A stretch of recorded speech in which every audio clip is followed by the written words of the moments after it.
Okay, lean in close, lower the lights, and turn off anything making noise, because what I'm about to tell you actually happened.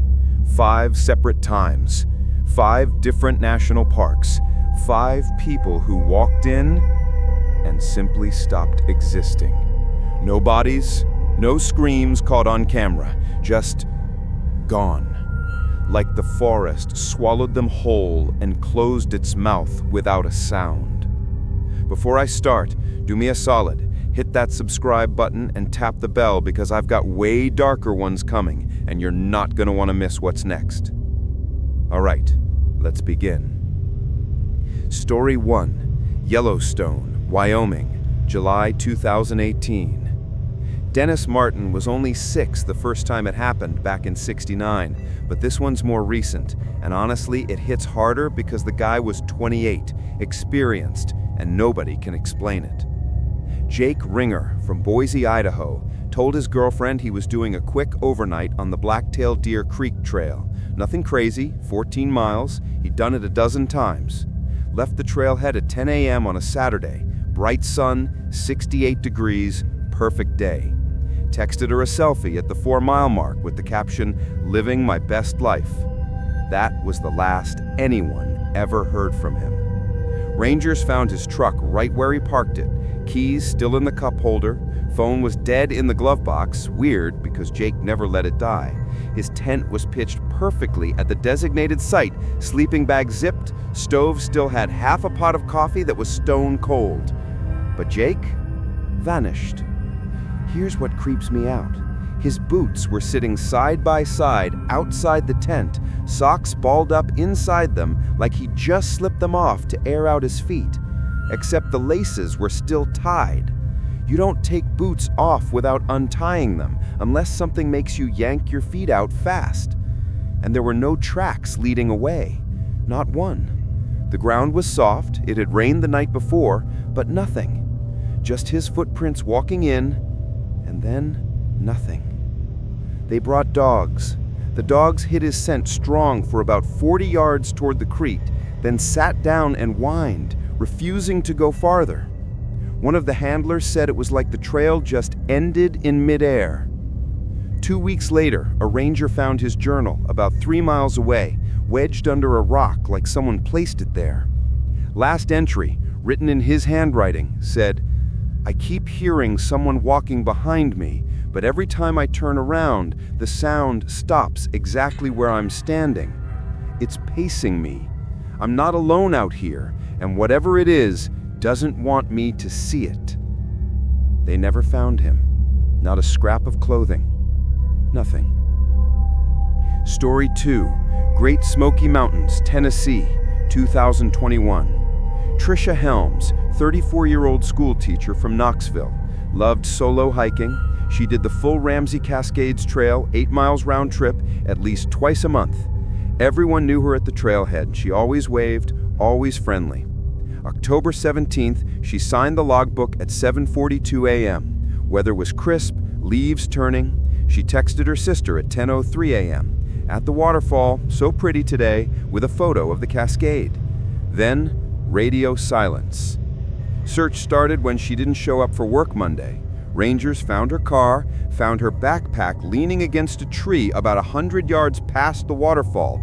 Zipper open, everything inside untouched. Wallet, keys, bear spray, snacks. Her phone was on top like she just set it down to take another picture.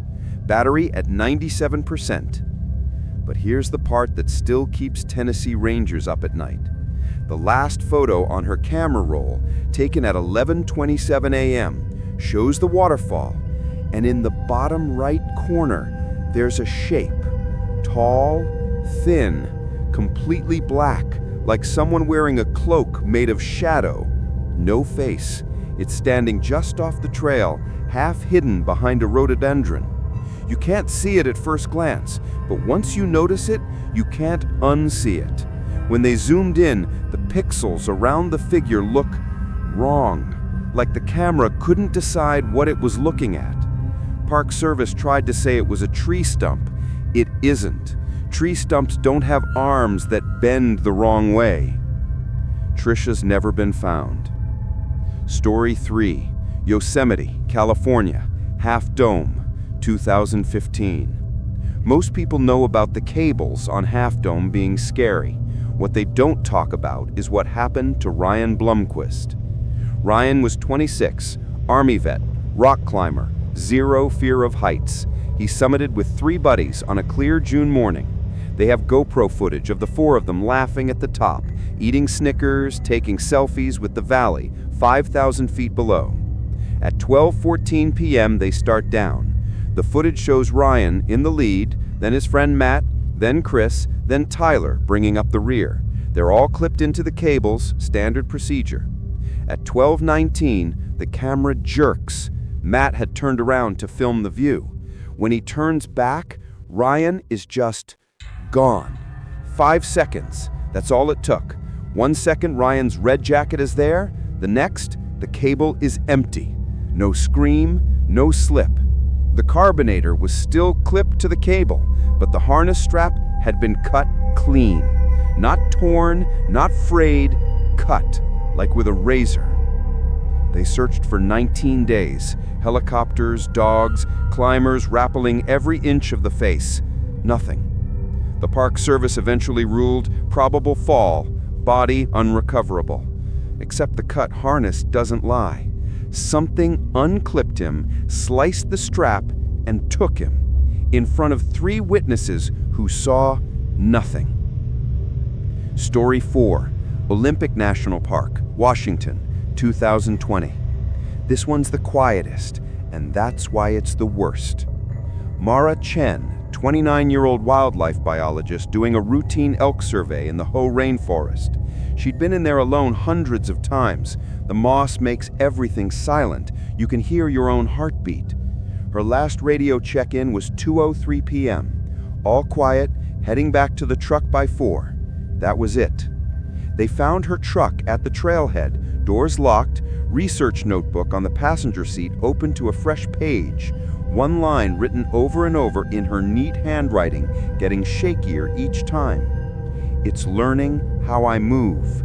It's learning how I move. It's learning how I move. Below that, the pen had dug so deep it tore through 3 pages. No footprints leading away. No struggle. Just the notebook and her voice recorder lying on the ground outside the driver door. When they played it, the last 42 seconds are nothing but soft, deliberate footsteps in the moss, too measured to be human, circling the microphone slower and slower until the very last footstep lands right on top of it, and the recording ends with the crunch of the device being crushed. They never found Mara, but rangers won't work solo in that section anymore. Story 5, the one that still happens. Missing 411 cluster, Yosemite, again, 2023. Last year, a guy named Caleb Monroe disappeared off the Yosemite Falls Trail. Same deal, experienced hiker, perfect weather, texted his wife almost to the top with a photo time-stamped 3:42 p.m. Search teams went up at dawn, found his water bottle sitting upright on a rock. Phone was propped against it, recording video. The video is 41 minutes long. For the first 40 minutes, it's just the view of the valley, wind, birds, normal stuff. Then, at minute 40.11, you hear Caleb's voice, tiny and shaking from somewhere off camera. Please stop copying me. For the next 6 minutes, the microphone picks up 2 sets of breathing, one close, one farther away, perfectly in sync. Every time Caleb inhales, the second one does too, exactly the same rhythm. Then footsteps start. You hear Caleb walking and something walking with him, matching every step. The camera never moves, never shows anything, just the sound of 2 sets of boots getting closer and closer until the second set is right behind the lens. The video ends with Caleb whispering, "I'm sorry I looked at you." They found the phone. They never found Caleb. And here's the thing that will make your blood freeze. Last month, November 2025, A hiker sent me a clip from the exact same spot on the upper Yosemite Falls trail. Same rock, same angle. His phone was recording a time lapse. At the 38-minute mark, you hear it again. 2 sets of breathing, perfectly matched. Whatever's up there, it's still waiting. So yeah, 5 people, 5 national parks, 5 times the forest decided someone wasn't leaving. Sleep tight, guys, and if you're ever hiking alone and you feel like the silence is listening back, maybe turn around. See you in the next one.